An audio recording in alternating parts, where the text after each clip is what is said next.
Assalamualaikum warahmatullahi wabarakatuh. Apa kabar anak-anak Miss semua? Kelas 4, semua sehat kan nak? Nah, hari ini kita mulai pembelajaran pertama tentang tema 1, subtema 1, pembelajaran 1. Materi pembahasan yaitu bahasa Indonesia. Menemukan gagasan pokok dan gagasan pendukung suatu teks. Nah, sebelum kita jauh belajar, kita harus tahu apa itu gagasan pokok dan gagasan pendukung. Nah, simak ya penjelasan dari Miss. Gagasan pokok adalah ide utama yang dibahas dalam suatu bacaan, bisa berupa kalimat inti atau pokok paragraf. Gagasan pokok biasa terletak di awal ataupun di akhir paragraf. Nah, selanjutnya kita akan membahas gagasan pendukung. Gagasan pendukung adalah uraian atau tambahan informasi untuk gagasan pokok. Kemudian ada cara menentukan gagasan pokok dan gagasan pendukung suatu teks. Yang pertama caranya adalah bacalah teks dengan cermat.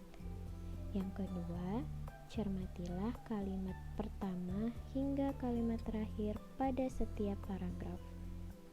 Yang ketiga, temukan kalimat utama dan kalimat penjelas dalam suatu paragraf.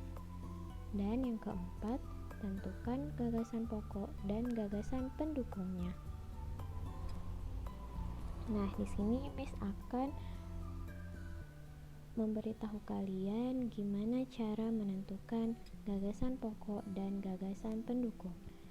Di sini Miss ada teks. Ayo kita baca teks berikut ini dengan cermat. Batik merupakan kain tradisional Indonesia. Batik dihasilkan dengan cara dilukis atau dicetak menggunakan malam. Seiring berkembangnya waktu, batik tidak hanya ada di Pulau Jawa. Beberapa daerah di Pulau Jawa juga menggunakan batik, misalnya batik Bali.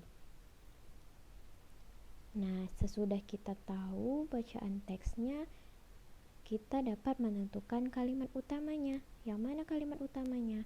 Kalimat utamanya adalah yang Miss tandai nomor 1. Batik merupakan kain tradisional Indonesia. Itu merupakan kalimat utama. Nah, selanjutnya kalimat penjelasnya yaitu yang sudah Miss tandai. Nomor 2, 3, dan 4. Itu merupakan kalimat penjelasnya. Nah, dari teks bacaan tadi kita dapat menentukan gagasan pokok dan gagasan pendukungnya. Mari kita simak. Gagasan pokoknya itu terdapat di awal paragraf. Masih ingat kan tadi teksnya apa? Nah, benar. Berarti gagasan pokoknya adalah batik merupakan kain tradisional Indonesia. Gagasan pendukungnya ada 3. Pertama, cara membuat kain batik yang terdapat di penjelasan pertama. Yang kedua, tempat asal kain batik yang terdapat di kalimat penjelas kedua. Dan yang ketiga, persebaran kain batik yang terdapat di kalimat penjelas 3.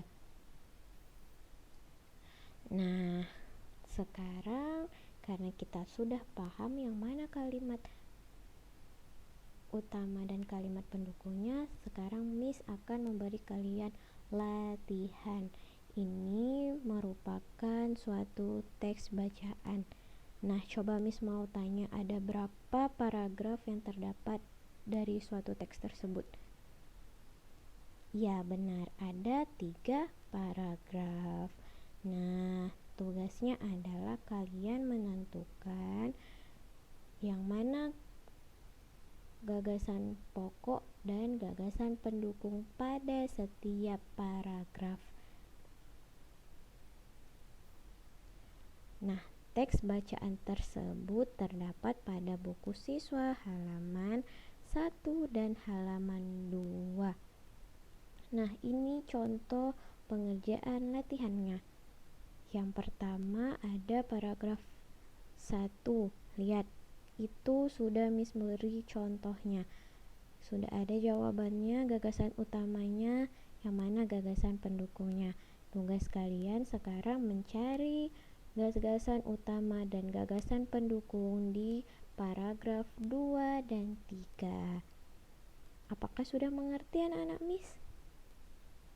Oke, baiklah. Jangan lupa ya nak, pertama yang kalian harus lakukan adalah membaca teks bacaan tersebut. Kemudian kalian baru dapat menentukan gagasan utama dan gagasan pendukungnya.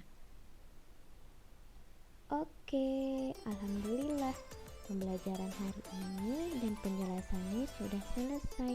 Selanjutnya kalian dapat mengerjakan tugas kalian di rumah. Semangat belajar ya anak-anak Miss, jaga kesehatan dan selalu mencuci tangan. Wabillahi taufik wal hidayah. Assalamualaikum warahmatullahi wabarakatuh. Semangat semuanya.